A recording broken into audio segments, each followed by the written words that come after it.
오늘부터 역대하 강론이 시작이 됩니다. 역대하 강론 한 6주 정도로 시작이 되고요. 진행이 되고요. 오늘은 첫 시간으로서 역대하 1장 7절부터 12절의 말씀으로 우리 하나님께서 우리에게 먼저 섬겨 주시리라고 믿습니다. 역대하 1장 7절부터 12절 말씀을 저 한 절 여러분 한 절 교독하도록 하겠습니다. 우리 하나님의 말씀입니다. 그날 밤에 하나님이 솔로몬에게 나타나 그에게 이르시되 내가 네게 무엇을 주랴 너는 구하라 하시니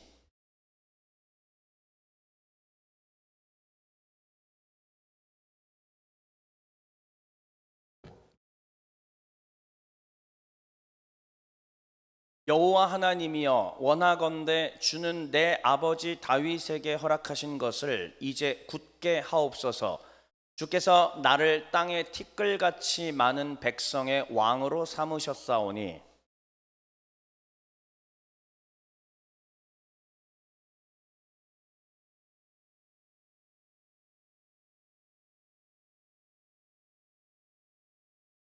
하나님이 솔로몬에게 이르시되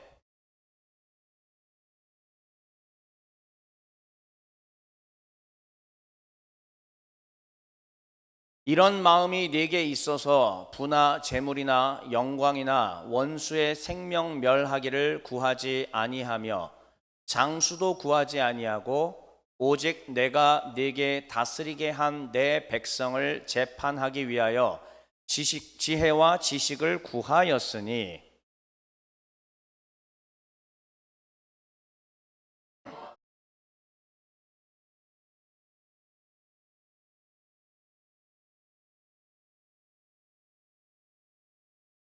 아멘.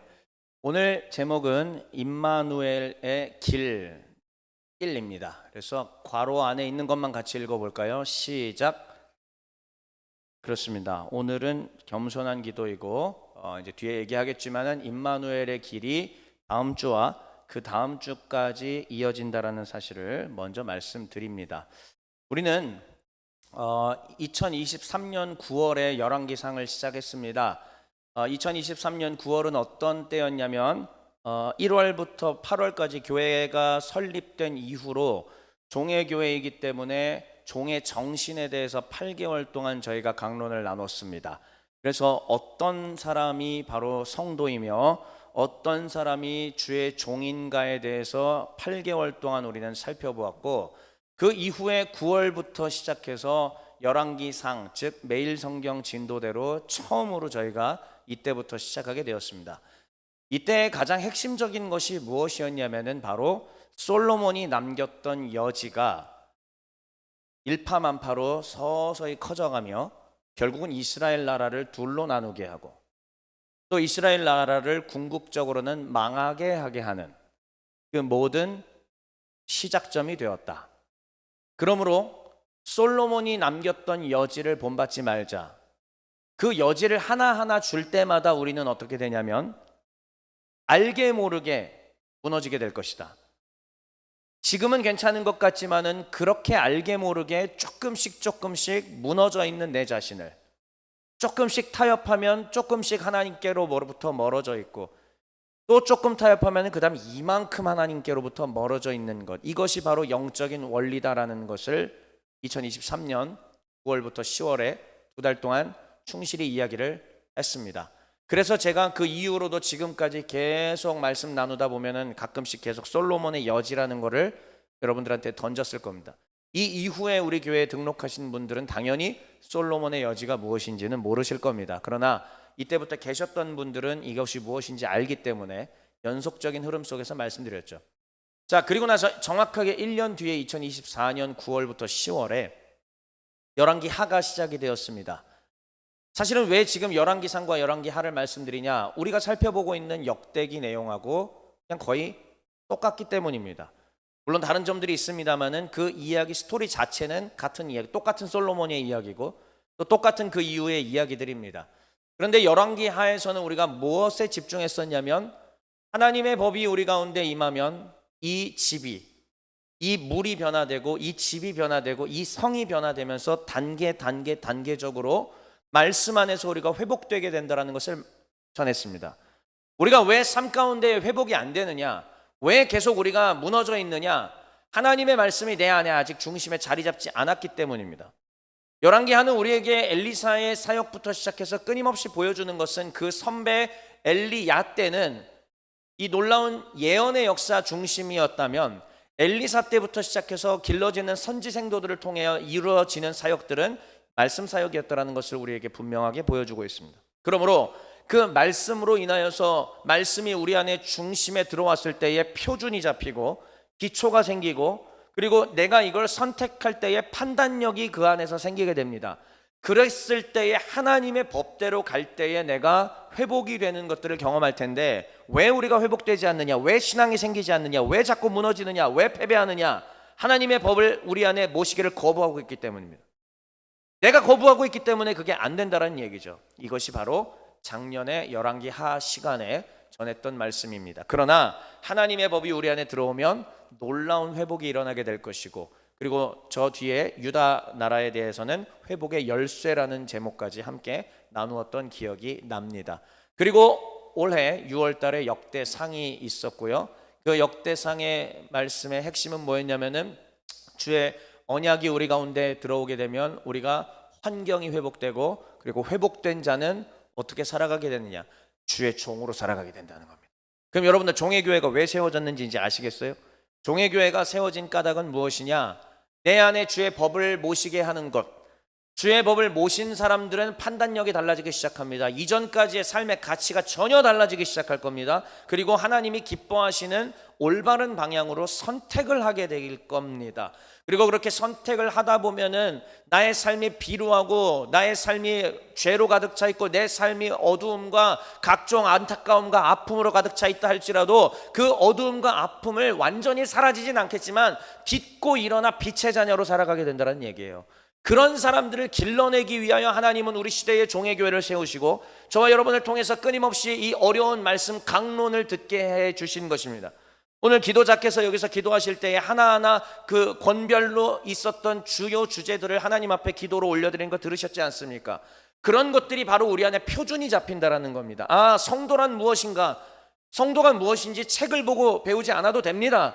하나님 말씀 계속 이렇게 쌓아가다 보면 자연스럽게 어떤 게 주의 백성인지, 어떻게 살아가는 게 주의 백성으로 올바르게 살아가는 것인지 그 판단력이 생기게 된다라는 말씀입니다.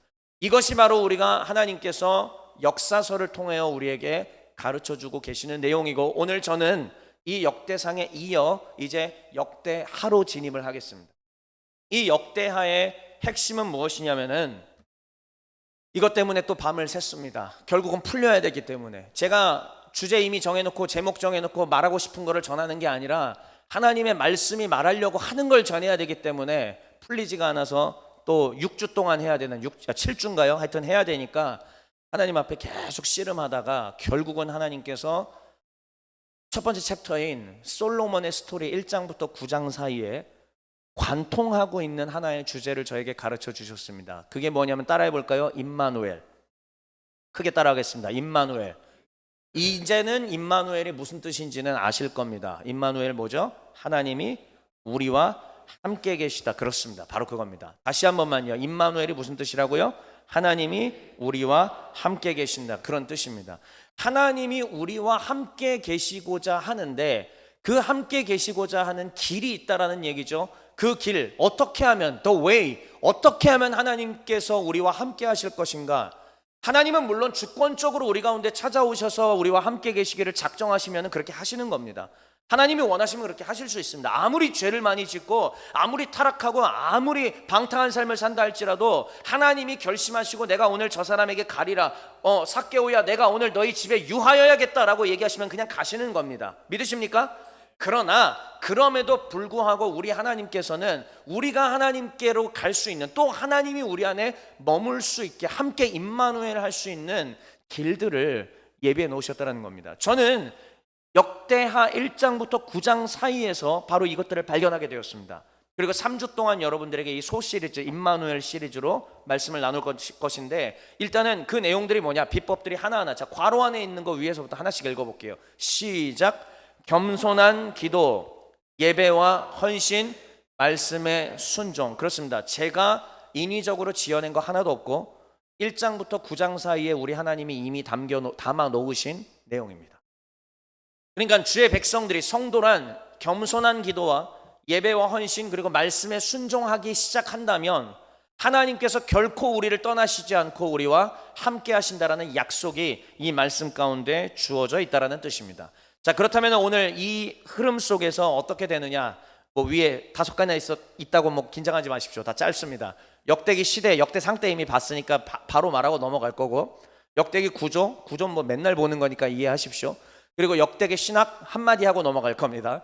그리고 오늘 본문 보고 결국은 임마누엘의 길, 겸손한 기도가 무엇인지 오늘 하나님께서 우리 종의 교회, 사랑하는 당신의 백성들에게, 여러분들은 죄송하지만은 제 양이 아닙니다. 주 예수 그리스도의 양들이십니다. 저는 여러분 주님을 대신하여 주의 뜻을 전달하는 전달자일 뿐입니다. 우리 하나님께서, 우리 주님께서, 예수님께서 내 사랑하는 자녀들을 오늘 이 말씀으로 먹이시기를 주의 이름으로 축원합니다. 자, 그러면 역대기 시대, 역대상 때 이미 살펴봤습니다. 앞에 파란색 글씨죠? 글씨가 좀 작지만 한번 소리내서 읽읍시다. 시작.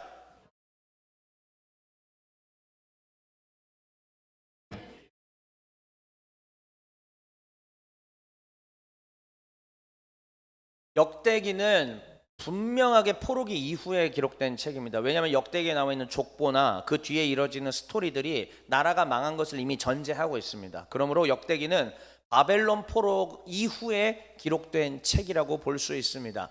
자, 오른쪽에 있는 그림을 잠시 보시면 이스라엘 역사에는 성전이 3가지가 있습니다. 첫 번째 성전은 바로 솔로몬이 지었던 성전, 바로 오늘 우리가 살펴보는 그 내용입니다. 솔로몬이, 정확하게는 다음 주에 이 성전 얘기를 볼 것이고요. 근데 전체적인 거는 성전 이야기입니다.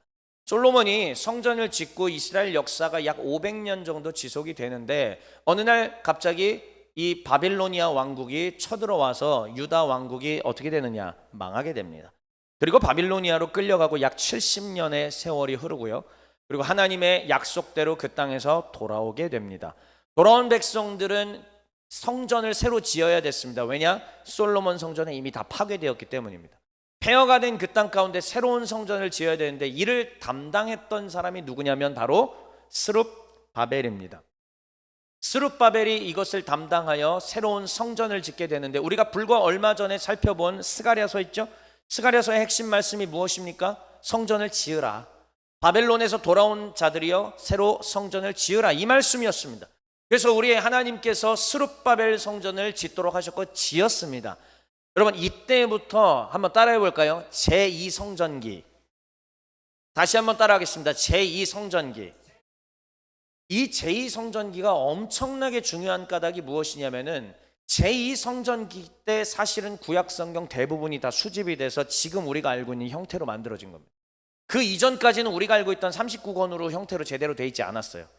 이 제2성전기 때에 비로소 여기저기 있던 것들이 모아져서 지금 우리가 알고 있는 39권의 그 구약성경의 형태를 갖추게 된 것입니다.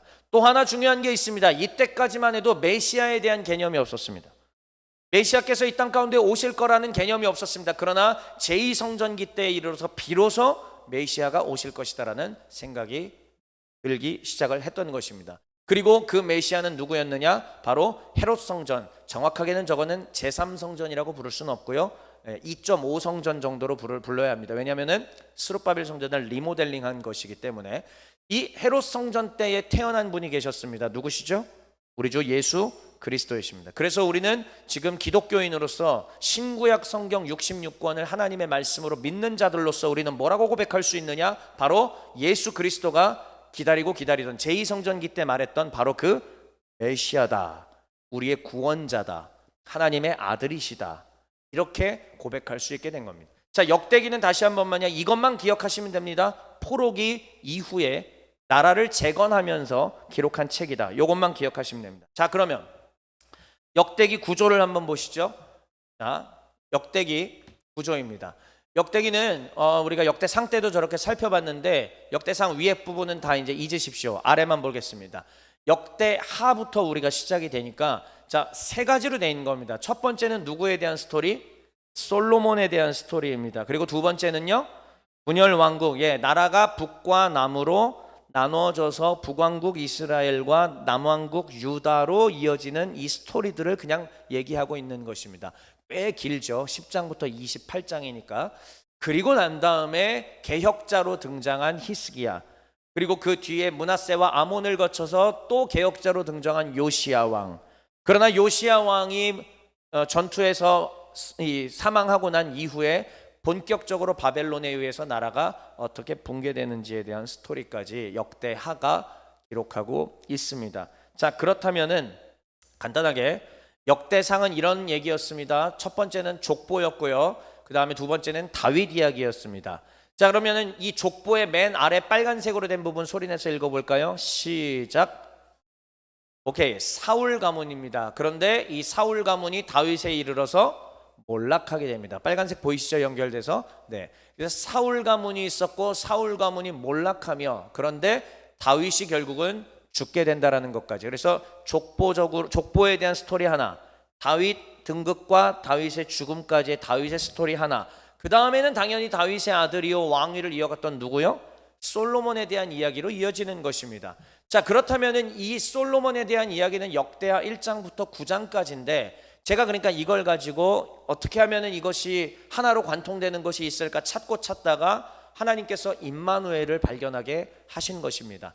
자, 그러면은 이 역대하 1장부터 9장 솔로몬의 스토리는 크게 어떻게 되어 있느냐? 가운데가 성전 건축 과정이에요. 그러니까 이 성전 건축이 제일 중요한 스토리고, 앞과 뒤는 그 이전, 그냥 그 이후라고 보면은 됩니다. 자, 그렇다면은 오른쪽으로 화살표 있습니다. 화살표로 좀 넘어가면 오늘 우리가 본 본문은 1장 7절부터 12절입니다. 그거는 바로 성전 건축 이전에 있었던 스토리이죠. 자, 그러면 성전 건축 이전의 스토리는 무엇을 얘기하느냐? 가운데에 있는 2절부터 13절이 핵심입니다. 바로 기브온 산당에서 우리가 많이 들어왔던 일천번제입니다. 제가 예전에 열왕기 때도 분명히 여러분들한테 말씀드렸지만 일천번제라는 것은 1000일 동안 하나님 앞에 제사 드린 게 아닙니다. 그러므로 교회에서 일천번제 헌금 봉투에서 1000일 동안 이렇게 매일 헌금하시는 분들 있죠? 안 하셔도 됩니다. 그렇게 하는 거 아닙니다. 이 성경에서 솔로몬이 드렸던 일천번제란 무엇이냐? 1000마리의 제물을 들고 와서 하나님 앞에 한 번에 드린 것입니다. 그래서 하나님께서 이 1000마리의 제사를 받으시고 기뻐하시면서 솔로몬에게 어떻게 해줄까라고 한 스토리가 바로 이 기브온 산당에서 있었던 스토리고, 이게 바로 성전을 짓기에 이전에 있었던 스토리입니다. 자, 그렇다면 도대체 임마누엘이라는 것은 어디서 나왔을까요? 임마누엘은 바로 시작전부터 나옵니다. 역대하 1장 1절 말씀 아래 나와 있는데 소리내서 함께 한 목소리로 읽읍시다. 시작.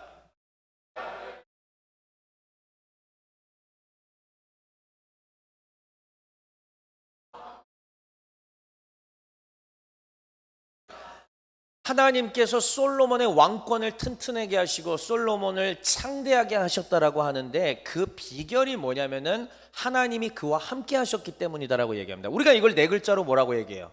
임마누엘입니다.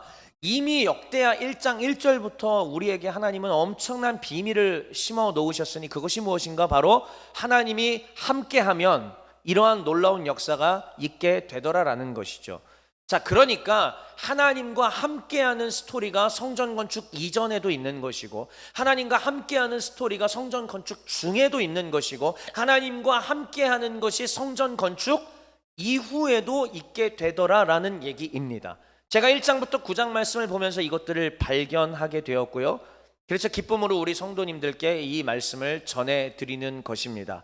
그러니까 하나님은 우리와 함께 하시는데, 우리가 하나님과 함께하기 위하여 성전 건축 이전에 솔로몬은 무엇을 했을까? 성전 건축을 하는 도중에 우리가 하나님과 함께하기 위하여 솔로몬과 이스라엘 백성들은 무엇을 했을까? 하나님이 우리와 함께 하시는데 우리도 하나님 곁에서 떨어지지 않고 함께하기 위하여 솔로몬과 이스라엘 백성들은 성전 건축 이후에 무엇을 했을까? 이 내용입니다. 자, 1장 1절 말씀 가장 중요한 거니까 우리 역대하 전체를 이끌어가는 말씀이거든요. 다시 한번 소리내서 읽어보겠습니다. 가로 안에 있는 임마누엘까지 다 아예 읽어서 소리 내서 읽어주십시오. 시작.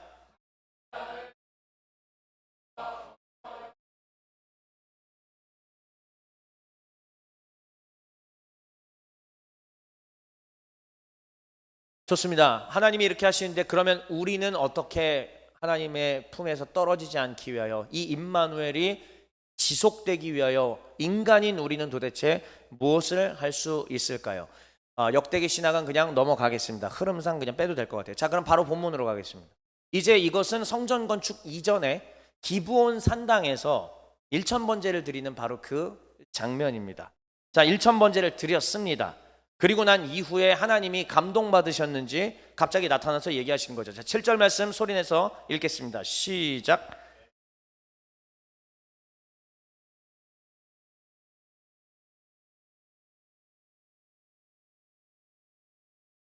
하나님께서 1,000번제를 받으셨습니다. 근데 단순히 엄청난 양의 1,000마리의 제물을 드렸기 때문에 감동했느냐? 그건 아닌 것 같아요. 우리 아버지 하나님께서는 사람이 말하기도 전에, 사람이 무엇을 하기도 전에 그 생각까지 감찰하시는 분일 줄 믿습니다. 그러니까 하나님은 이미 솔로몬의 마음을 아신 거죠.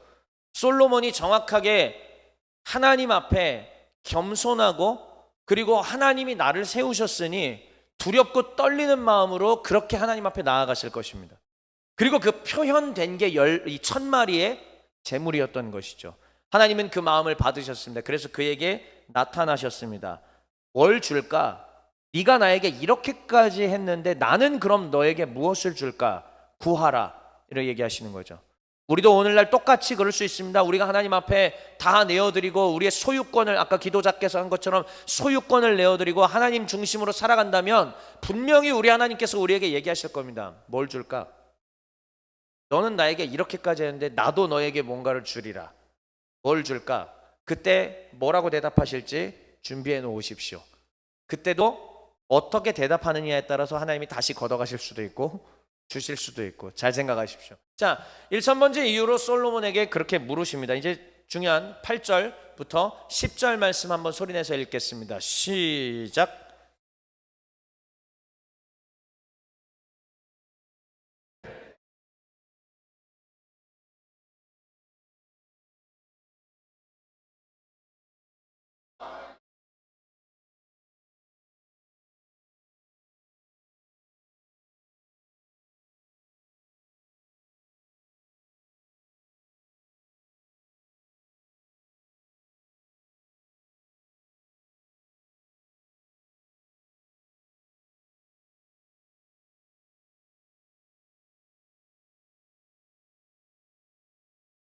우리가 이전에 열왕기를 살폈는데 열왕기와 역대기에는 어조에 상당한 차이가 있습니다. 여러분, 열왕기는 솔로몬의 죄악을 고발했습니다. 그래서 솔로몬의 여지라는 게 나왔습니다. 역대기는 솔로몬의 죄를 하나도 고발하지 않습니다. 그냥 솔로몬을 좋은 사람으로, 하나님께 쓰임받은 사람으로 두고 있습니다. 왜 그런지는 하나님께 물으십시오. 하나님이 성경을 기록한 사람들을 통해서 그 양면성을 다 남겨 놓으셨습니다. 이 강론은 역대기 강론이기 때문에 역대기의 흐름에서 진행한다는 사실을 다시 한번 미리 말씀드립니다. 자, 솔로몬은 왕으로서 부귀 영화를 구할 수도 있었습니다. 아니면 이 고대 팔레스틴의 지역에서 살아남기 위해서 가장 필요한 것은 무엇일까요? 많은 군대, 그리고 말, 전차, 그 다음에 솔로몬 시대니까는 아직 후기 청동기죠. 그러니까 청동, 아니면은 저 멀리 이미 철기 문화에 대한 얘기를 들었기 때문에 철기 무기를 원할 수도 있습니다. 그리고 그들을 먹여 살리는 게 중요하죠. 전쟁을 치르려면은, 군사를 육성하려면은 군량미가 필요합니다. 그러니까 결국은 왕으로서 솔로몬이 하나님 앞에 요청할 수 있는 것은 너무나 지극히 1차원적으로 당연히 부국강병입니다. 하나님, 이렇게 얘기할 수밖에 없어요. 하나님, 이 땅에 우리의 조상 아브라함을 통해 여기 들어오게 하셨고, 그 다음 모세를 통해 다시 한번 여기에 들어오게 하셨고, 하나님, 당신의 나라, 당신의 법이 실현되는 이 땅을 가나안 땅에서 실현하라고 말씀하셨습니다. 실현했잖아요. 내 아비 다윗이 그 일을 했습니다. 그런데 성전은 못 짓고 나한테 그걸 넘겼고, 하나님, 이제 드디어 내 때에 내가 역사적으로 하나님 이스라엘에서 가장 위대한 왕에 등극할 지금 순간입니다. 아마 솔로몬 마음속에는 그런 게 있었을 거라고요. 내 아비 다윗도 하지 못한 일이면서 성전을 짓는 거예요. 자손만대까지 계속 영원히 이름이 남을 만한 위대한 업적입니다. 지금 그때부터 현재가 몇 년 지났어요? 3,500년 지났잖아요. 이때부터 3,500년이 지난 지금도 여전히 솔로몬의 성전 이야기를 하고 있지 않습니까? 대단한 순간이죠. 그럼 대단한 그 순간에 솔로몬은 어떻게 얘기할 수 있느냐? 하나님, 부국강병을 주시옵소서. 이 나라가 자손만대에 계속 갈 수 있도록. 그러니까 우리의 기도는 우리도 만약에 솔로몬이 했다라는 건 아닌데, 만약에 그런 마음으로 우리가 똑같이 기도한다면 교회에 와서 문제 있을 때마다 교회에 와서 이거 해결해 주십시오. 요 부동산만 해결하게 되면, 하나님 요 취업 문제만 해결되면, 하나님 요 학교 입시만 해결되면, 하나님 요 건강 문제만 해결되면, 이런 식으로 한다라는 것이죠. 잘못되진 않았습니다. 왜요? 필요한 걸 구하라고 하셨으니까. 잘못은 아닙니다만, 솔로몬을 통해서 우리는 지금 임마누엘이라는 더 위대하고 높고 큰 관점의 신앙을 배우고 있는 중입니다. 그런 것도 구할 수 있었지만 솔로몬은 지금 어떤 위치? 왕이에요. 백성을 대표하는 자리, 하나님의 민족을 대표하는 자리에서 지금 그거를 하고 있다는 거죠. 그때 그가 하나님 앞에 요청한 것은 부귀 영화, 부국 강병, 은금 병마가 아닙니다. 왕으로서 하나님의 백성을 다스리기 위한 능력을 달라고 했습니다. 그 왕으로서 하나님의 백성들을 다스릴 능력 뭘까요? 그건 금도 은도 군대도 아닙니다. 지혜와 지식이죠. 여호와의 율법을 이해할 수 있는 능력입니다. 하나님의 거룩한 말씀 신명기 17장 18장에 너희가 이제 왕이 생기거든 그 왕은 이렇게 하여야 할지니라. 그 왕은 이 율법의 등사본을 날마다 옆에다 놓고 날마다 읽으면서 하나님이 원하시는 나라를 만들어내야 한다. 이것이 왕의 역할이니라. 신명기가 우리에게 이미 가르쳐주고 있습니다. 하나님, 이 율법을 이해할 수 있는 지혜를 주십시오. 그리고 이 율법이 이 땅 12지파가 살고 있는 땅 곳곳마다 이 땅에 이 법이 실현될 수 있는 행정력을 나에게 주십시오. 그리고 굶는 백성, 하나님께서 이 땅에 가난한 자가 없게 하라고 신명기에서 얘기하셨죠. 가난한 자가 없도록 하나님, 그러면 부자인 사람들이 더 많이 걷되 마음이 충만해져서 가난한 사람에게 나눌 수 있는 넉넉한 나라를 만들 수 있도록 도와주십시오. 그러려면 하나님 행정과 입법은 없었지만 아무튼 입법과 행정과 사법이 잘 돌아가야 됩니다. 하나님, 나에게 그 지혜를 주십시오. 이게 왕으로서 솔로몬이 하나님 앞에 간구한 것입니다. 얼마나 아름다워요. 왕의 역할을 정확하게 이해하고 있는 거예요. 여호와 백성을 어떻게 옳은 길로 인도해야 되는지 정확하게 이해하고 있는 기도였기 때문에 이것은 매우 겸손하고 지혜롭고 하나님의 마음에 적확한 기도였었습니다. 자, 그렇게 개인의 욕망이 아닌 하나님의 나라를 위한 기도, 겸손한 기도를 했을 때 우리 하나님이 어떠한 반응이셨느냐? 많은 분들이 다 알고 있는 것입니다. 자, 읽어보겠습니다. 11절 12절 시작.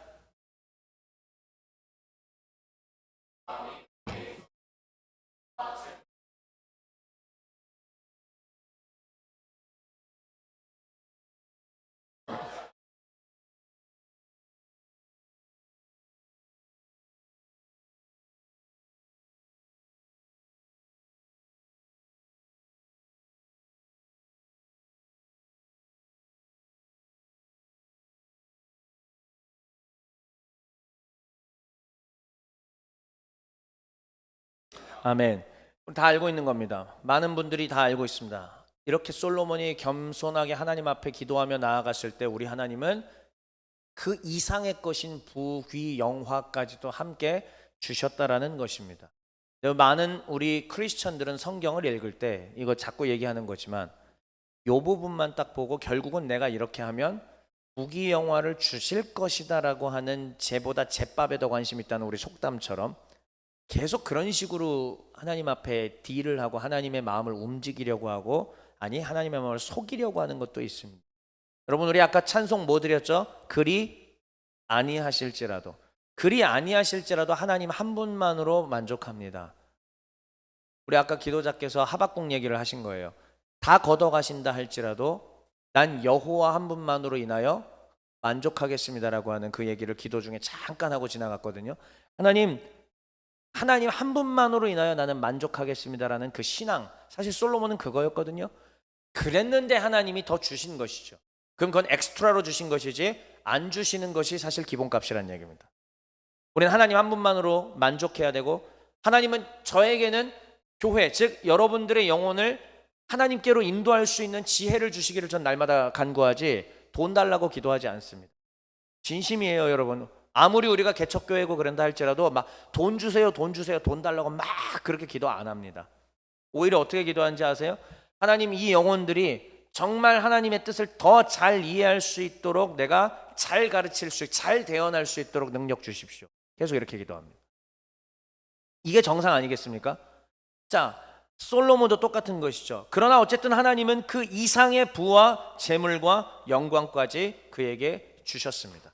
자, 이제 마지막 이야기를 나누기 전에 저를 보십시오. 중요한 것입니다. 결국은 여기서 우리가 임마누엘을 유지하기 위해서 솔로몬이 한 방법을 알아야 됩니다. 여러분, 솔로몬의 태도가 어땠어요? 솔로몬의 태도는 하나님 앞에 머리를 숙인 겁니다. 하나님, 나도 다 알아요. 내가 왕입니다. 내가 알아서 할 수 있습니다. 이러지 않았다라는 얘기입니다. 우리 하나님 앞에서 머리를 숙였고 우리 하나님 앞에서 겸손한 태도로 가지고 나아갔습니다. 그렇다면 여러분 한번 생각해 보십시다. 하나님 앞에 그렇게 할 수 있었다는 것은 평소에 그가 솔로몬이 인간관계 속에서는 어떻게 했었을까요? 사람들한테는 막 함부로 대하는데 하나님 앞에서는 겸손하게 했을까요? 물론 그럴 수도 있겠지만, 그러나 인간은 안에서 새는 바가지 밖에서도 셉니다. 우리 이 솔로몬도 아마 사람들에게 대했던 그 태도가 하나님 앞에 그대로 드러났을 확률이 높다라는 것이죠. 그러므로 저는 마지막으로 임마누엘 길 이 주제를 강론하면서 이러한 생각을 해보게 되었습니다. 결국은 태도의 중요성이구나. 솔로몬이 우리에게 보여주었던 것, 자, attitude is everything이라고 써 있습니다. 태도가 곧 뭐다? 전부이다. 여러분, 우리가 사업을 하거나 우리가 직장 생활을 하거나 또 어떤 모임을 한다든지 우리의 뭐를 하든지 간에 우리는 다 인간관계를 하고 살아가게 됩니다. 그런데 이 인간관계는 어쩌면 사업의 규모나 나의 실력과 능력도 물론 중요하게 작용하겠지만은 더 중요한 것은 그 당사자들끼리의 애티튜드 아닐까요? 우리가 아무리 협약을 맺었어도 그 애티튜드가 무례하거나 뒤통수를 때리거나 그러면은 우리는 거기에 대해서 이 협상을 결렬할 수도 있습니다. 같이 평생을 10년을 함께 일해온 거래처 거래처 사장님이신데 태도가 이상해지면은 그냥 금을 글 수도 있는 것이죠. 인간관계도 그렇습니다. 자, 그렇다면은 여러분, 우리는 크리스천으로서 지금 우리의 애티튜드를 한번 생각해 보십시오. 인간관계를 하는 데 있어서의 나의 애티튜드를 한번 생각해 보자라는 말입니다. 자, 여기 이제 나와 있는 그림이 하나가 있는데 뭐 많이 이제 여러분 SNS 같은 데서 막 보셨을 가능성이 있어요. 95%나 사람들이 이 자기 자신을 모른다라는 것이죠. 인간관계를 망치는 최악의 대화 습관이 무엇이냐면은 첫 번째, 여기 이제 이 그림이 지금 이렇게 정리를 해놨습니다. 첫 번째 뭐라고 써 있느냐? 경청하지 않는 태도다, 이렇게 되어 있습니다. 듣지 않는 것이죠. 솔로몬은 아마 평소에 듣는 태도를 가졌을 것입니다. 자, 그런데 이제 다시 우리로 돌려보시죠. 우리가 지금 하나님과 임마누엘 해야 되는 거예요. 근데 일단은 하나님으로 가기 이전에 우리의 인간관계부터 생각해 보자는 거예요. 여러분, 남들이 하는 얘기 들어요? 말하기에 앞서서 듣는 것부터 하십니까? 개인적으로 우리 크리스천들은요, 말을 내가 10 중에서 7, 8을 말하기보다는요 3을 말하고 7을 들어줄 수 있는 사람들이 크리스천이 돼야 됩니다. 물론 누군가는 더 말을 많이 하는 사람이 있을 수밖에 없습니다. 그러나 그럼에도 불구하고 우리는 듣는 것을 잘하는 것이 매우 중요하죠. 내가 경청하지 않는 태도를 갖고 있을 때는 반드시 인간관계 속에서 그게 드러납니다. 거래처 사장님하고 막 얘기를 하는데 이 사람만 계속 얘기하고 이 사람 듣고만 있으면은 그냥 예 하는 것 같지만은 마음속에다 쌓여요. 어느 순간에 끊을 수도 있고 어느 순간 거래 끊을 수도 있고 어느 순간 슥 멀어질 수도 있고 예 맞춰주면서 계속 갈 수도 있어요. 그러나 마음속에 이쪽 사람은 데미지가 가게 되는 거예요.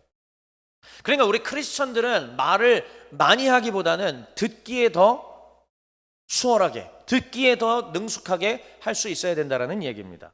자, 그 다음 두 번째로는 뭐가 나와 있어요? 부정적인 감정을 반복해서 표현하는 사람들이 있습니다. 마음이 아프니까 이해합니다. 마음이 아프고 막 찢어질 것 같은 데는 당연히 부정적인 얘기를 하게 되는데 그 어느 폭풍과 같은 시간이 지나가고 난 이후에도 내가 계속 그런 거를 하고 있고 결국은 그 부정적 감정이 다른 사람을 이렇게 스크래치 주고 다른 사람을 비난하고 비판하고 이런 쪽으로 가고 있다면 나의 그 태도가 결국은 사람들로 하여금 변하게 만들 것입니다. 자, 그다음 자기 이야기만 하는 이기적인 태도, 모두에게 다 해당하죠. 우리 모두에게. 결국은 이야기를 할 때 상대방이 이렇게 얘기하면 듣고 그거에 대해서 얘기를 해줄 수 있어야 되는데, 상대방이 이게 좋다고 했는데 응, 넌 그게 좋아. 근데 내 얘기 또 하고 있어요. 우리 모두가 다 그렇지 않습니까? 이런 부분들이 있죠. 근데 다시 한번, 저도 마찬가지고요. 크리스천들은 그러면 안 된다. 듣는 것을 더 수월하게 하는 그 애티튜드를 가져야 된다라는 얘기입니다. 자, 그랬을 때 이 다음 그림이 재밌습니다. 자, 사실은 그림만 있고 저 대사는 제가 직접 쓴 대사예요. 제가 창작해서 쓴 대사입니다. 한번 감정을 실어서 한번 저 대사대로 읽어볼까요? 준비 시작. 정확합니다. 아우 짜증나 이거죠. 왜 다가오는 사람이 없을까요? 내가 어쩌면은 듣지 않고 내 말만 하지 않는가, 남들한테 발언 기회도 주지 않고 내가 하고 싶은 얘기만 하고 계속 부정적으로 남 힘들게 하는 얘기만 하지 않는가 생각해 볼 필요가 있습니다. 자, 그런데 지금 이 인간관계에 대한 얘기가 그럼 도대체 갑자기 왜 나와? 이럴 수 있어요. 제가 이 임마누엘, 이 솔로몬 부분을 말씀 묵상 계속 공부하고 묵상하고 하면서 하나님이 깨닫게 하신 게 있습니다. 결국은 솔로몬이 그랬다라고 배우는 거는 그냥 성경 공부고, 오늘 하나님이 이 예배 시간을 통하여서 우리에게 뭔가 메시지를 들려주셔야 되잖아요. 저도 하나님께 들어야 되기 때문에 듣다가 결국은 하나님으로부터 이것을 듣고 발견하게 된 것이죠. 우리가 사람에게 평소에 듣지 않고 내 말만 하는, 듣지 않고 내 짜증만 부렸던 성격을 갖고 있었다면 그게 고스란히 누구에게 간다? 하나님에게 갑니다. 이거 하나님에게 하는 불경한 대사인데요. 그래도 한번 같이 소리내서 읽어봅시다. 시작. 네. 아, 짜증나. 하나님, 짜증납니다. 내가 알아서 한다니까요. 내 인생이잖아요. 당신이 나를 창조했지만 나에게 이래라 저래라 하실 권한은 없으십니다. 그래도 나를 존중해 주시면 좋겠습니다. 자, 그럼 하나님 뭐라고 얘기를 해요? 아, 됐어요. 원래 나만 내 얘기만 하던 사람이야. 그러면은 아, 됐어요. 말하지 마 하지만 또 내 얘기를 막 할 거겠죠. 자기 얘기만 하고 자기 뭐 그 하고 이렇게 해서 사람들이 싫어할 만한 말과 행동들을 골라서 만약에 내가 했었다, 그럼 그 태도 그대로 누구에게 간다? 하나님한테 갑니다. 그러니까 반드시 우리가 인간 세상을 살아내는 인간관계 속에서도 이걸 연습을 하셔야 돼요. 크리스천들은. 그거에 대한 근거는 잠언에 두셨고, 또 그것에 대한 근거는 사도 바울을 통하여서 각종 바울 서신의 후반부에 성도는 이래야 한다라고 하는 내용들에 다 담아 놓으셨습니다. 일일이 다 제가 얘기할 수는 없고요. 수많은 바울 서신, 잠언, 시편에 하나님이 다 그 내용들을 담아 놓으셨습니다. 그러므로 성도들은 인간관계 속에서 그것을 충실히 연습하고 자기 자신의 모난 점들을 깎을 필요가 있습니다. 그럴 때 그게 누구에게로 간다? 그 태도가 하나님께로 갑니다. 나의 그 태도가 변화되면은 우리 하나님께로 그 태도가 가게 되고, 하나님께서 결국은 그것을 보시고 이제 임마누엘을 조금 더 해볼까? 나는 이 아이를 사랑하는데, 나는 내 딸을, 내 아들을 굉장히 사랑하는데 얘가 자꾸 나를 쳐냈는데 이제는 그 안에 함께 거할 수 있겠구나라고 우리 하나님께서 싱긋 웃으실 수 있지 않겠습니까? 그러므로 What is humble? humble이 뭐죠? 겸손하다는 거. 겸손하다. 결국은 그러니까 솔로몬이 기도한 태도를 다시 한번 보십시오. 부귀영화 주십시오. 나 왕이니까요. 나에게 이런 능력과 권한을 주셔야 됩니다. 이게 아니잖아요. 하나님, 당신의 백성입니다. 내 백성 아닙니다. 하나님, 나는 내 아버지 다윗에 비해서는 어린아이고 아무것도 모릅니다. 하나님, 두렵고 떨립니다. 하나님의 백성을, 하나님의 영광을 드릴 수 있는 백성으로 만들기 위하여 나에게 지혜와 지식을 주십시오. 내가 심히 두려워 떨리나이다. humble. 겸손한 태도이고 겸손한 기도입니다. 하나님, 저는 몰라요. 하나님이 나와 함께 해주셔야 됩니다라고 입을 여십시오. 임마누엘 해주십시오라고 하나님을 초청하셔야 됩니다. 여러분 아시겠습니까? 내가 내 자신이 입을 열어서 우리 하나님 나는 하나님을 초청합니다. 나와 함께하여 주시옵소서. 하나님 내 마음에 있는 이 모든 어두움과 이 어두움의 장막들이 떠나가고 빛의 자녀로 살아갈 수 있도록 하나님 나를 도와주시옵소서. 하나님 모든 악한 것들이 떠나가고 하나님의 거룩한 자녀요 용사로 살아갈 수 있도록 도와주시옵소서. 이게 겸손이에요. 그렇게 간구하는 것 자체가. 그런 뒤에 하나님의 진짜 백성으로 우선순위를 주님께 드린 자들이 된다면 부와 귀와 영화는 하나님이 그 뒤에 주실 겁니다.